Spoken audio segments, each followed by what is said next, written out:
Hi and welcome to another episode of PDA Dads UK. In this episode I want to look at ADHD, Attention Deficit Hyperactivity Disorder.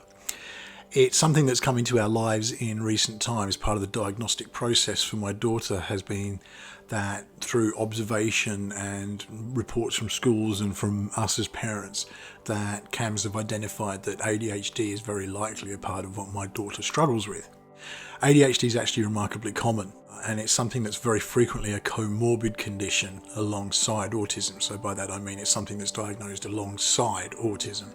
Now, not autistic kids are ADHD, and not all ADHD people are autistic. However, there is a huge sort of crossover in the old Venn diagram. That slither in the middle is quite a large slither where there is a comorbid diagnosis, that autism alongside ADHD, and that's certainly the case with my daughter.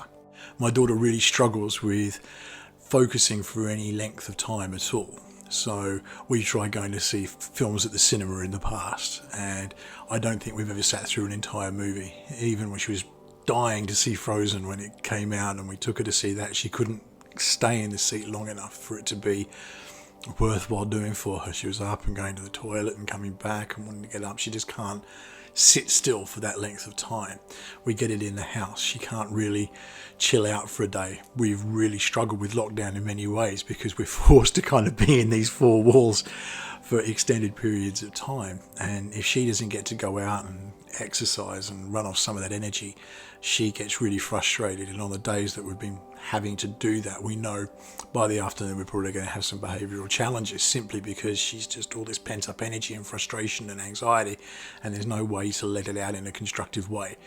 The advantage of going to parks and running around places, going to soft plays, all those kind of things, so that she gets to really expel that energy. And it's like for the best of us. I know for myself, I always feel better after I've had a workout at the gym, because I've let a lot of that sort of frustration out. You're getting it out, and your serotonin levels in your brain are compensating, and you get that boost mentally and physically from that kind of activity. My daughter really needs that, and with lockdown we haven't been getting that. So I want to look at what ADHD is. I want to look at how it affects our kids and how it affects adults as well. Look at what we can do to help our kids to overcome the obstacles that ADHD may throw up. ADHD is actually remarkably common. 8.4% of all kids are diagnosed with ADHD, and 2.5% of adults also have a diagnosis of ADHD. When you actually look at that in sort of real figures, that means out of every 100 people, between 8 and 9 kids will have ADHD. We can see it in their behaviours and how they operate. It's actually something that, whilst relatively new, is something that's really been embraced and readily made available for diagnosis. And as I say, a lot of kids have it, and that's obviously 8.4% is what's diagnosed, not what necessarily is the real figure. So it's something that you will come across quite frequently. Out of any 10 of your friends, one of them's likely to have ADHD. What is ADHD? Basically, it's an inability to sit still. It can come in a couple of forms, and we'll go into what those different forms of ADHD are. But it's the inability to focus or the inability to stay still. And so it sort of plays into both those arenas, and usually it crosses over with both. And as I say, we'll go into that in a short while. But it's something that really is, for some reason, diagnosed alongside autism quite heavily. Obviously, something to do with the autistic spectrum is that it embraces that ADHD aspect as well. So you get a lot of kids who are autistic who are unable to sit still or focus. So you get the opposite of that whole sort of Rain Man stereotype that comes out, because these aren't kids that are going to sit there and focus on a game of cards for 4 hours because they're counting everything. It doesn't work that way. For the majority, or for certainly a high percentage of autistic kids, it's going to be the opposite, where they can't sit down and focus for that long, and they can seem edgy as a result, like always on the brink of something. They can seem often less intelligent than they actually are, simply because they're not focusing on things long enough for it to sink in the right way. That doesn't mean they're not intelligent. That actually means they're very intelligent in other ways. We have IQs in all sorts of different areas, and my social IQ might be very high, my mathematical IQ might be very low. We don't have necessarily just an overall IQ. We have areas of IQ that come into play, and we can be a lot smarter in one area. I could never hope in my life to work on a car I don't understand mechanics, and I would be a dreadful mechanic. However, put me in guitar, for example. I can play guitar. I like to think I can play guitar quite well. My neighbours may disagree. But that's something that other people aren't able to do. We all have areas where our intelligence is higher and lower. It's never just a simple thing of you're either intelligent or stupid. It doesn't work that way. So a lot of hyperactive kids, a lot of kids with ADHD, will have that element where they may struggle in school, and they're struggling in school not because they're stupid, but because the educational environment isn't catering for them in the right way. It's a very difficult thing, and I understand that especially for mainstream school, there has to be a certain pattern of the way they do things. They don't have that adaptability. But one of the things I really appreciate about my daughter's school is that they look for ways that they can educate her based on her strengths. So she does a lot of outdoor activities at school. She has a farm school they do. She goes to a forest school once a week, and that is taking all of those strengths that she has and using those to educate her in the other things. So you can go out and say, how many sticks can you pick up? So she'll go out and she'll forage for some sticks, bring them all back. How many have you got? So you're bringing in counting, and how many piles can you separate them into? It goes into all that kind of stuff. So that's purely on the mathematical side of things, but they can also look at things like art, and they can look at even speech and language. So what is this? How do we pronounce it? And it's using the environment around to bring that into her and playing on her strengths and accommodating for the weaknesses that come from ADHD, which is clearly a part of what she has. So something to pay attention to with this is that many ADHD traits all kids will have. So things like the ability to focus and inattentiveness to things around them, or the hyperactivity side of things, the inability to sit still and need to run around and expel energy, they happen with all kids. The difference with ADHD kids is the accompanying anxiety really that sort of links in with it. And so it's often, it causes distress when they're unable to remain focused for that period of time where other kids may be able to. And it causes that level of anxiety and distress. It's really an elevation of what are pretty common child traits. And that's why a lot of people grow out of ADHD as they get older. That's not all people, but that is why you get that discrepancy between the 2.5% of adults who are diagnosed and 8.4% of kids that are diagnosed. As you get older, you do learn coping mechanisms naturally. And I've had a good friend of mine back in Australia who recently has been diagnosed with ADHD, and it's answered a lot of questions for him. So another big part of that is probably that there's a larger proportion of undiagnosed ADHD adults that are out there. But it is something that as you grow, you learn to cope with and to work around those things. And that's why a lot of, you've got a lot of people with ADHD who are very successful in their chosen fields. And it's simply because they found work and life pursuits that allow them to accommodate their ADHD into that. So as I say, there's really two types of ADHD. One is inattentive ADHD and the other is hyperactive or impulsive ADHD. There is a third category, which is basically the combination of the two. So they're both inattentive and they're hyperactive. That would certainly be the category my daughter would fit into. The lack of focus and the inability to sit still for any length of time really does sum my daughter up in so many ways. So basically, people tend to get diagnosed in one of those three columns. They're either impulsive and hyperactive, or they're inattentive, or they are a combination of the two. So they are both inattentive and hyperactive. So inattentive, they pretty much describe themselves. For inattentive ADHD is that inability to focus on anything for any given period of time. I observe this with my daughter a lot. She just can't stay focused on anything. Really interesting thing is that she loves YouTube.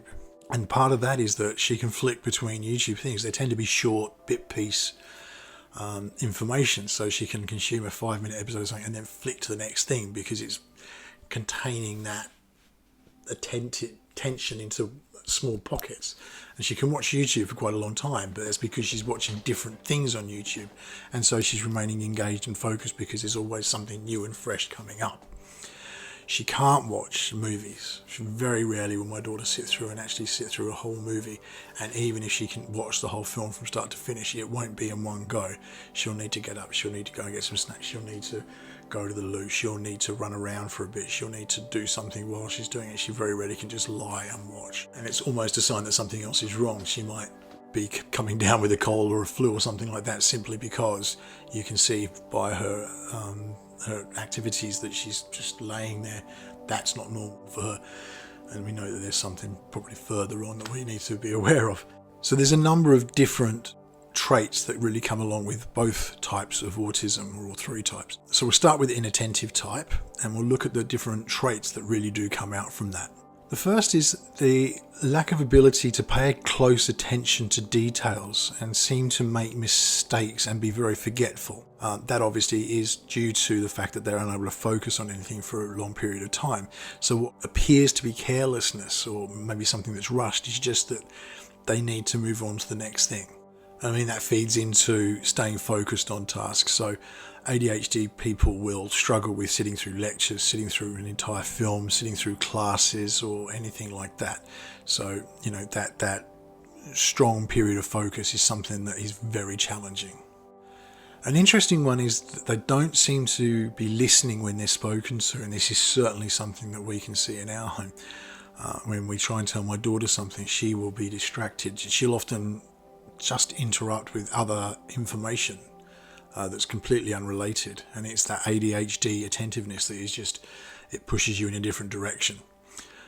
She's unable to cope with that, so we've learnt we can't have long talks with my daughter. We've got to make them sort of short, sharp, and to the point, because that's the way the information goes in, and the fewer points that we can make, the better. The ability to take in a series of observations in something means it will just pass straight over her head. She won't hear 3 out of the 5 things that you've made a point on. So that feeds into the almost what feels like an inability to complete tasks or follow through on anything. So you may say, go clean your room. It won't get done. It will get started, but you quickly move on to something else. It's simply that ability to remain focused that plays back into that. Organisation is a big part of it as well. Being able to complete the tasks, but also do it in a way that seems, a lot of ADHD people will seem very chaotic and messy. And it's not necessarily that they are chaotic and messy, it's that they just can't remain focused on something long enough to keep it in an orderly fashion. So they sort of flip between things, and that becomes a challenge for them. Obviously that means that they will avoid tasks which require them to remain focused. So there'll be a distress or even an anxiety that's created by something that they may have to focus on for some considerable period of time. The knowledge that it's going to be like that is a trigger to avoid. Often they'll lose things or misplace things, and it's simply because they haven't paid attention to where it has gone, and it's part of that organisational process. So for somebody who's very organised or has hyperfocus or something like that, everything will be in its right place. Everything, that's sort of almost an OCD side. It's the opposite of that, if you like. It's the inability to keep things organised and in a right place. So I'll often spend time looking for, my daughter will be looking for a phone, she'll be looking for a pen. Whenever we go out anywhere, there's a panic to make sure that she's got everything in her bag, because she can't remember where she put it, where are her shoes, where are her socks, where she put her coat. She can't keep track of these things for herself, so she really struggles with that. A really obvious one is being really easily distracted, and I always think of the dog in the Pixar film Up, the whole sort of halfway through a combination, like squirrel. And yeah, it really is like that. My daughter will be focused on something for a very brief period of time, and then something else will just catch her attention, and she's straight onto that. It's really noticeable when we play in parks and stuff like that. She might play on something for a short while, and then she'll see something else to have a go at it, and that's where she goes straight over to it. The other thing is forgetting to do certain things. So if you have a series of tasks which you sort of set out for your kids during the day, maybe they've got some chores they've got to do, you've got to do your homework, then you can have some playtime. It almost seems like bad behaviour in the sense of, you haven't done this, you haven't done that. It's actually the inability to retain that information in some ways, and they'll focus on the things that they want to do. So the play aspect will be, oh, okay, I've been allowed to play, but that really will be all that's taken in. It's not a disobedience. It's just simply the ability to process. And that's where coming and sort of shortening things to simple points. First, we're going to do this. So let's go and do this rather than laying out the whole day can be a really good way of working around that.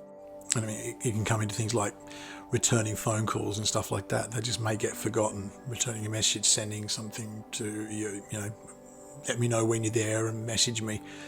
That information won't get you just because it's part of being able to process information that isn't connecting properly. For hyperactive or impulsive type ADHD, there's also a very unique set of categories that come under it. And again, these are things that can be shown in a lot of kids, but they will be escalated or elevated with kids that show the ADHD, that actually have the ADHD condition. First real giveaway is constantly fidgeting, squirming, fidgeting in the seat, shaking, playing with their hands, needing to play with something. That they're strong signs of ADHD. And again, kids will do that in general, but it's when it's taken to the next level where it's almost an inability not to do these things that really is showing that ADHD may be in the picture for the impulsive type. Unable to stay seated, so classrooms are a great example of this. My daughter can't stay seated for too long. They have short lessons in my daughter's school. She's in a SEND school, and part of that is that they just keep things in short, sharp bursts because she's able to focus, then she can move on to the next thing, and they piece it up like that. We're very lucky that she's in an environment where that's able to be done. It makes a huge difference.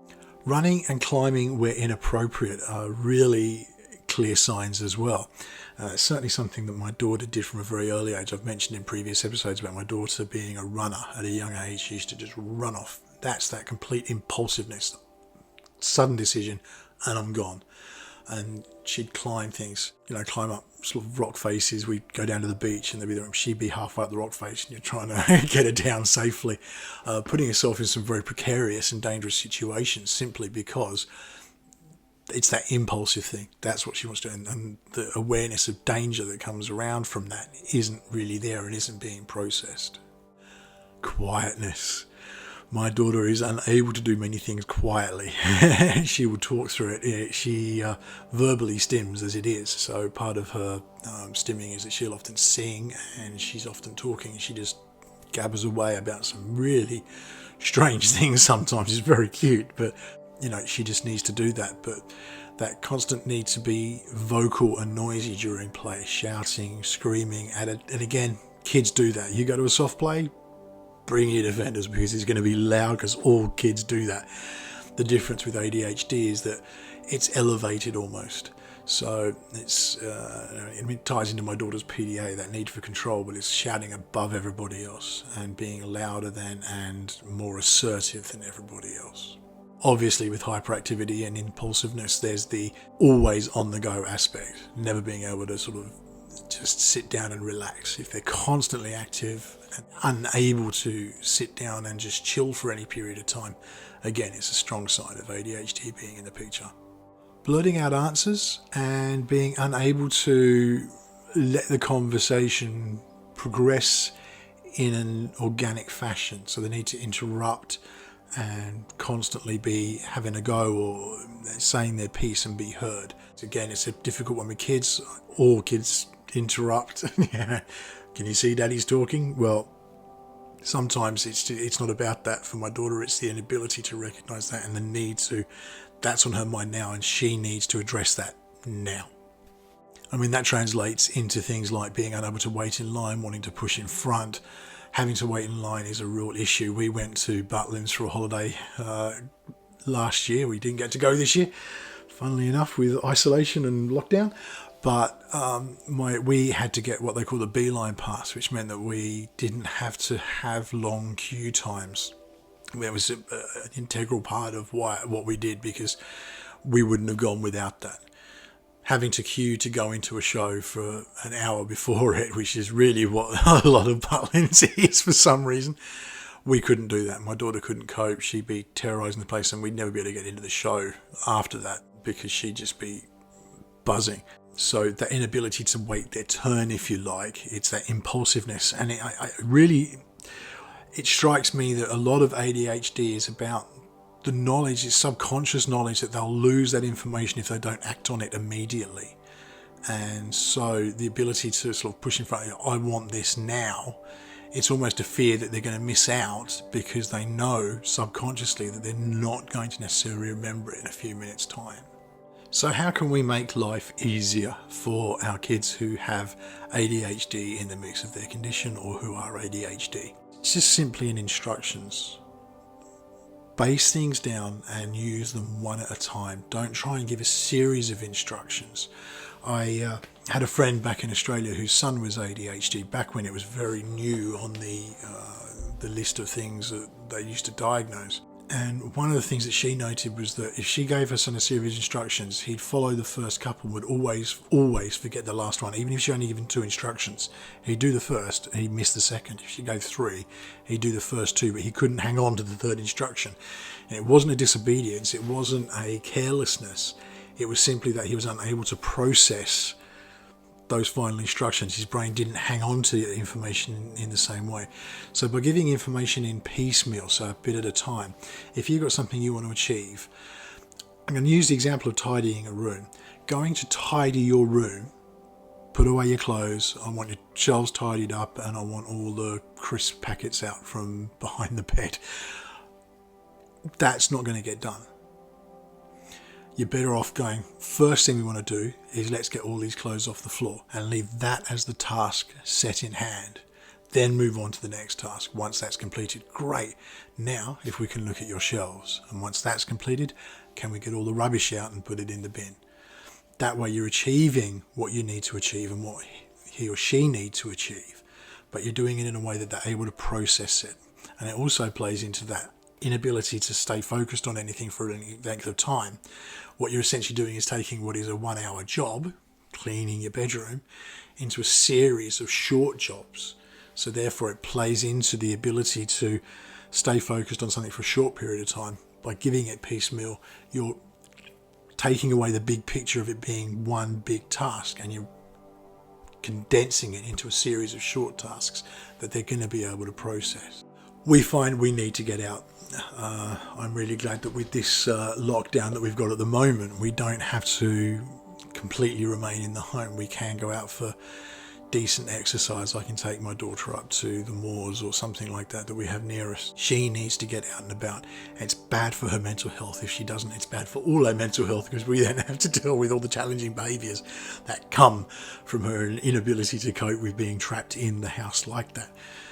And stay sort of in that 4 walls. It's just not enough stimulation for her. And it really comes down to that stimulation. A lot of ADHD is about feeling stimulated and going about doing tasks that are stimulating in one way or another. It's almost a form of stimming, which is obviously self-stimulating behaviour. A lot of ADHD traits can have an appearance of stimming. So things like fidgeting, being unable to sit still, they cross over into stimming territory. And if you don't understand stimming, I've done a video on it before, please do go and have a look. I'll put the link in the description. Making sure my daughter gets out of the home and gets a run around and gets some fresh air and just simply has a different environment around her periods of time.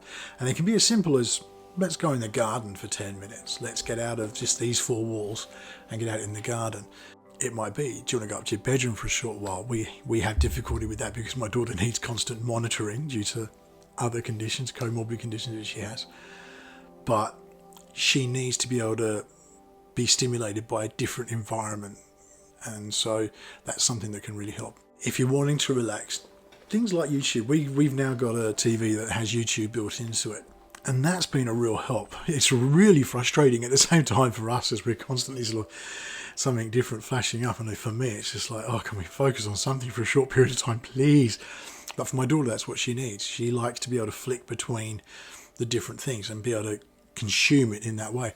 And if a YouTube video is too long, she really likes Preston and Mr. Beast, but sometimes their videos are 20-30 minutes. She won't be able to sit through a whole episode of that, but she's able to just chop and change between other episodes. That is something that we can really do to help. And if you've got a tablet or something like that and you want to give some tablet time or your child some tablet time, go for it. And YouTube can be a really useful thing for that because it does allow those pockets of being able to chop and change. And so what would be sitting down watching 5 minutes of a TV show or something on iPlayer or whatever on the tablet, compared to watching YouTube and just chopping it up piecemeal, can make a real difference.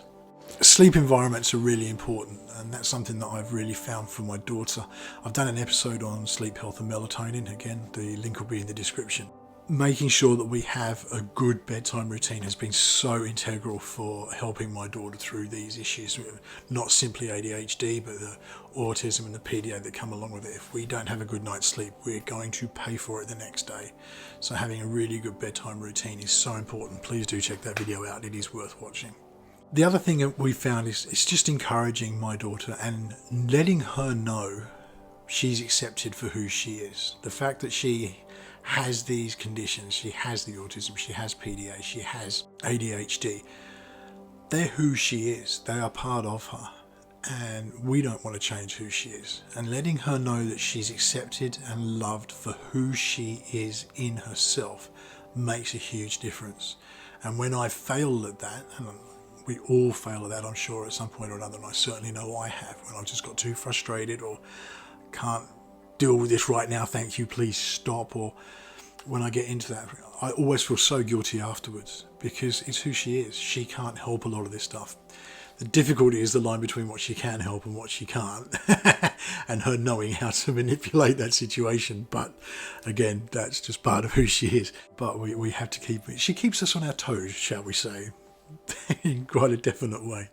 If you're concerned that ADHD is part of your child's diagnosis, talk to your GP, talk to your paediatrician, and do look to getting diagnosis. There are many things that can be done to help support our kids. They can range from simple counselling sessions or sort of therapy sessions, helping them to overcome the limitations, right down to things like medication. And I was speaking to a lady the other day. She's actually my son's TA, but she was saying her son is ADHD, and they've recently started on Ritalin. She said the difference it's made for him has been humongous. He's gone from being somebody who can't sit down and focus to somebody who really can. And she said her son's school, his marks at school, his attentiveness at school has changed completely, and he's going up in levels at a much more rapid rate than he ever has before. It's been a really noticeable difference. A lot of people don't like medications, and I do understand and respect that. And I was certainly one of those people not so long ago. But I've come to an understanding that if our brains aren't producing something, and that can be replicated through a medication, it's like taking a vitamin. If you need vitamin C, you'll take a vitamin C tablet. Sometimes our brains, and Ritalin's a really good example of this, it just simply isn't producing something that's necessary to help us regulate that focus. And all you're doing is replacing that.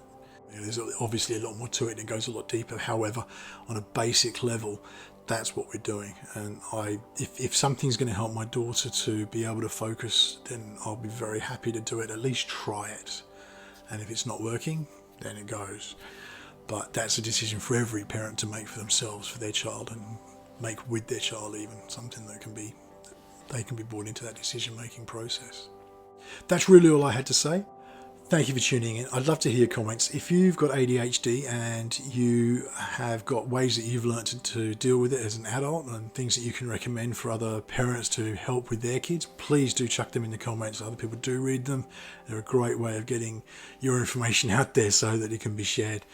Please do like this. Please do share it. Please do subscribe to my channel. I will see you again next week. And in the meantime, stay safe and be well.